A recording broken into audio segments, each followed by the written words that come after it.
going to Forestville skating rink. I mean, Friday and Saturday night, we would go regular skate, and then we'll go late skate. Those were the days.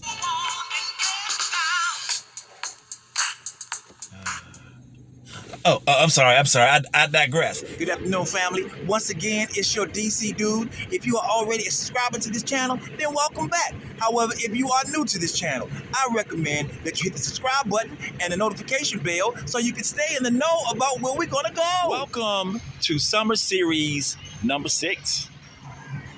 So today, family, we found ourselves at the Anacostia River Park skating rink. They actually call it the Anacostia River Park Pavilion. It's a outdoor skating rink. DC dude, didn't you have that blue shirt on the last video? And that's because, family, I'm actually working right now, and this happens to be my uniform.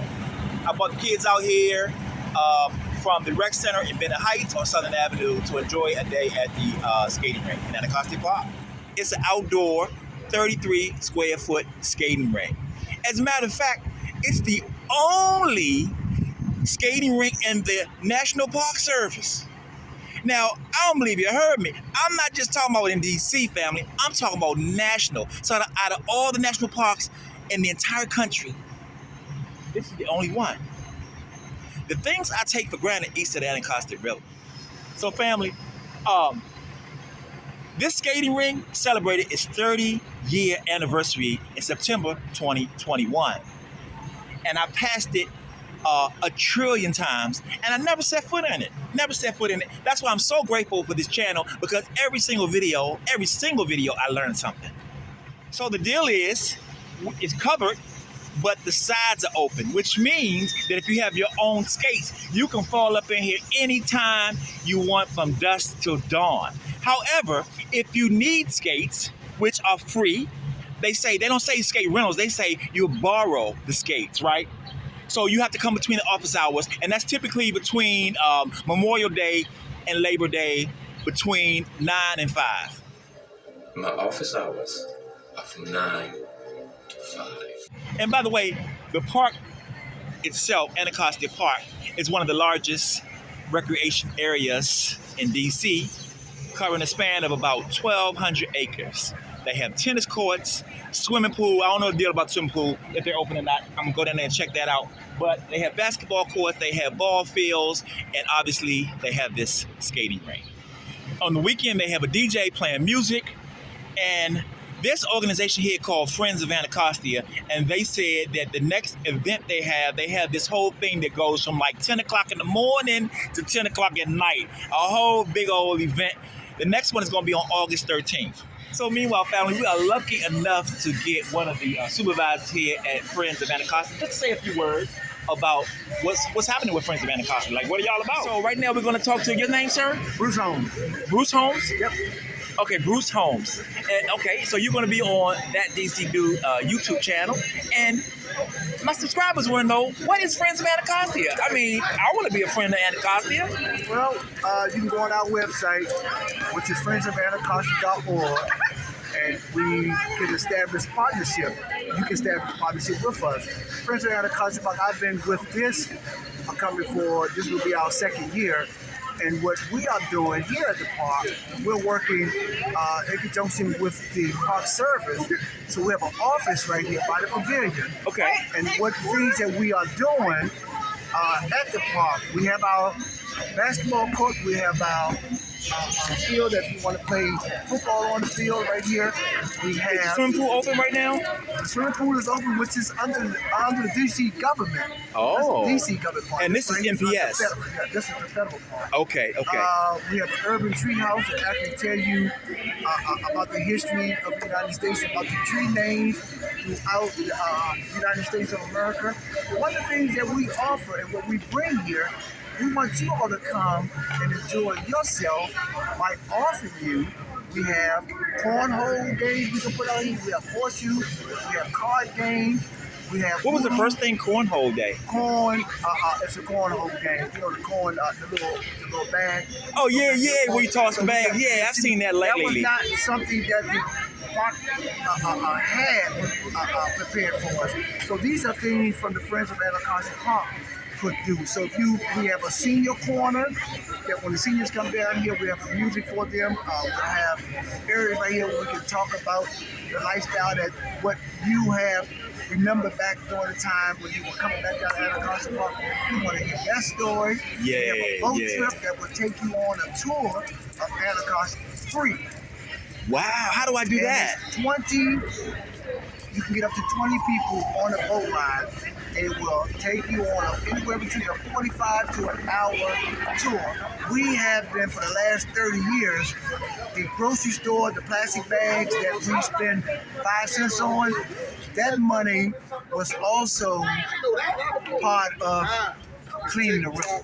Oh, wow. Y'all hear that? So we're talking. Okay. I'm happy to pay that 5 cents now. 25 in 3 years, they are projected to save in 3 years, 2025, this river will be swimmable. I thought you were going to use that word swimmable. I thought you were going to say that. And that's so awesome to hear, bro. So you know, that would be great news for a lot of us. I also teach fishing. I was going to say, and fishermen too, because now the fish would be safe to eat, not just sport. I teach fishing every Saturday from 9 o'clock to 3, 4 o'clock. And it's free right here. How did the opportunity to come out here to fish. And every Saturday, I'm set up over here with a boat line jet right here. Just come out. What time usually? I'm out here at 9 o'clock, about 9:30 to like 3:30. Okay, on Saturdays. On Saturdays, every Saturday. And you teach people how to fish? Depending if it's raining or not. So yeah. Do I need my own fishing rod? Nope, I had the fishing rods, I have the bait and everything. All you can do is show up. Oh, I need to learn how to fish myself, So that's one bro. of the things that we wanted to give back to the community. And I have a lot of kids and parents that want to know how to fish right here. We've catch, big old catfish. What kind of fish they? Okay, catfish out there. Any bass? Because I know Potomac River has bass. We've gotten a couple of rock out here.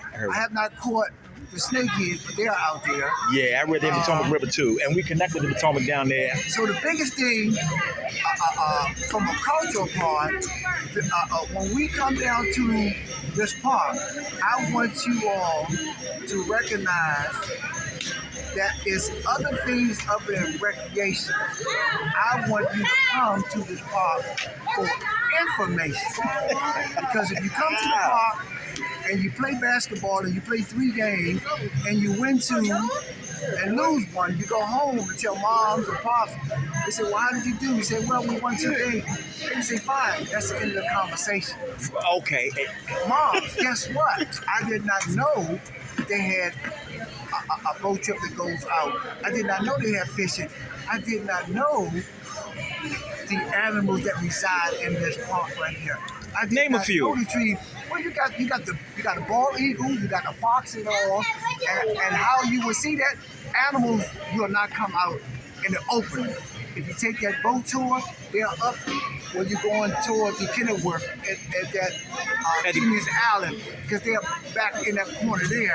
That's where they reside. I did a video about Kingsman. Now, remember that family? So I did a video about that. Yeah, that's where you will see all these animals at right here. And like I say, you get lucky, you may see eagles and all that. So that's where they reside at. They won't reside in these open areas here where a lot of people are at right here. So those are the educational things that when you come down to the park, yes, enjoy yourself from a recreational park, but leave here with information. Like this skating rink. This skating rink has been here, and you said 30 years. Yeah. 30 years last year. Well, let's keep in mind. You know when this skating rink opened? I want to say 33 according to what I looked at, but not. But then you look at it right. I ain't look at it right. Cause 33 was like that whole when it changed over the hands, changed hands. It opened in the bicentennial year. That's 1976. 1976. Oh my, y'all hear that? And I never ever been set foot in here. 1976, and I never skated in this game. I skated in Caroline Road. I went uptown to skate. I went to Forestville skating ring. That was our I never thing. skated till last week. I put the skates on for the first time in 45 years. That's when Channel 5 came out here and did a report, so I skated. And that did a profile on us. That was good. But yeah, it is so much down here, but I want to get the old years to come back. And let's have a powwow. Let's have a focus group on what your experience was in the 60s. All of you all that's on this right here, do y'all remember the Wilson line? I'm sure they do. They're gonna be like, oh yeah, I remember the Wilson line. Did it start here? Yes, we talk Get about out, man. On the Haynes Point part right here, and they all the way to Marshall Hall. We talk about Chuck Brown and the Soul Circle. Oh, that's when my mom and dad used to go to cabarets Yes. with Chuck So- Brown, and they in their 80s. So that's what. So tell those stories there, because after we went to the clubs, when the clubs was over 1 o'clock, 2 o'clock in the morning, everybody came down the park. Everybody that had cars, everybody had quilts, buy quilts. You laid your quilts out, sit out here, enjoy yourself, and the park was open 24/7. Wasn't no after dark right here. So this is Haynes Point North. This is where everybody resides at. So it's so much education that when we left DC, all of my friends that moved out of Maryland, all that history left. So I want to get I was y'all going to back say, coming. and this YouTube channel, I'm getting a feeling that most of my followers are in Prince George's County, like myself. I call it Ward 9. Yes. Yeah, because I did a couple videos and I call it Ward 9 about Prince George's County, and I get a lot of love. So that tells me that, like you say, a lot of people moved out. And I think that Anacostia Park back in the day, Civil War soldiers kind of came down here to protest not getting paid or something. It was World War One. World War One. Okay. And these were folks right here that legislated for more pay. And at that time, President Hoover was in office in 1932. They came from all over. They resided further down. Yes. And they sit here demanding more pay. They said we were going to give them pay 12 years later. They said, well, we want our money now. He didn't like it. And what he did, he sent... They don't want me to put y'all in the video. I'm sorry, honey. And what he did, he sent his general and a lieutenant general. A lieutenant colonel by the name of John MacArthur and Eisenhower. They came here and moved the troop off. Matter of fact, they tear gassed it. Violently, yeah. These were the folks that fought with them in World War One right here. So we had that. We also had a miniature golf course for black. I remember a nine hole, I think. Yes, and the vice was here. We also had 1949, the riot at the swimming pool. Because this race riot. Segregated. So it was a race ride right here. So they protest. Folks came down from the Berry Farm area right here. They said, man, it was too hot. We want to go swimming. So they no deaths or anything right here. Well, what they did, they shut the swimming pool down for a year. So 1950, when they opened it back up, it was for everybody. And when I do my Anacostia tour, I tell people that we talk a lot about race relations because Anacostia used to have restricted covenants in the deeds where black people couldn't live there for a long time it's all the way until, since 1854 all the way to 1946 when the Supreme Court said no more. Almost 100 years. So, and tell us one more time before we close. I got to go get the bus ready for the kids. Tell us about the event they have every month. On August 13th is the next one. We have what we call a nightscape. And nightscape is we find that a lot of folks work during the daytime, or nobody never comes out for the most part during the daytime right here. All your skaters in the evening time, so we got all the way up until every month till November, 5 o'clock to 10 o'clock at night. It's called Layscape. We put on that show for the whole day. We'll have games set up for you. We'll have cookouts out here and all. But at 5 o'clock... Any bands, go-go, or anything like that? We have our DJ that actually plays to the crowd the music that they like. And we're talking 300, 400, 500, 600 people out here. And we just had that many during the rain time. They come out for that. So if you hear me now, come out August the 13th for the late stage right here that's being spearheaded by the Friends of Anacostia Park. Awesome. So this series I'm doing right now is called Summer Series. So this is number 6.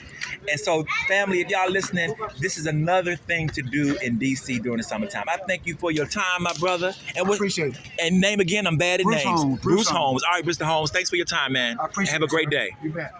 Before we close, family, I want to introduce you to another program called DC ICE.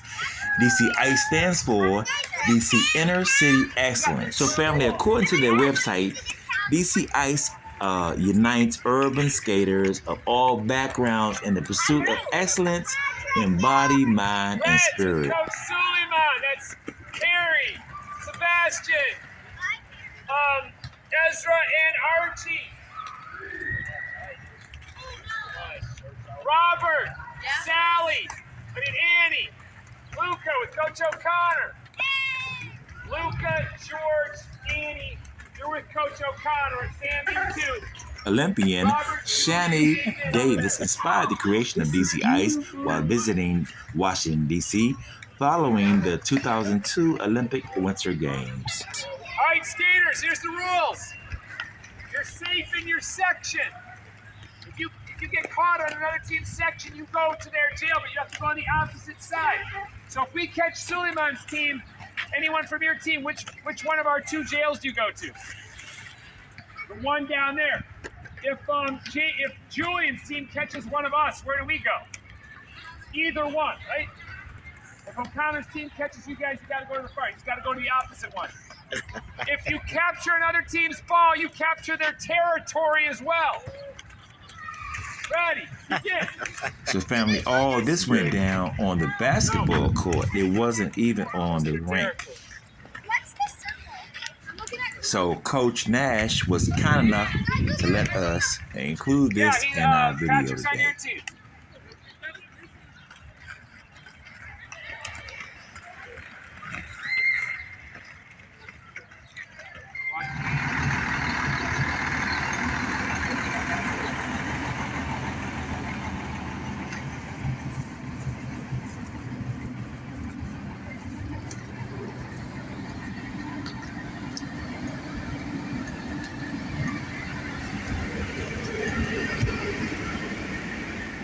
But meanwhile, you never know where we're going to end up next. So if you want to ride, just click on subscribe.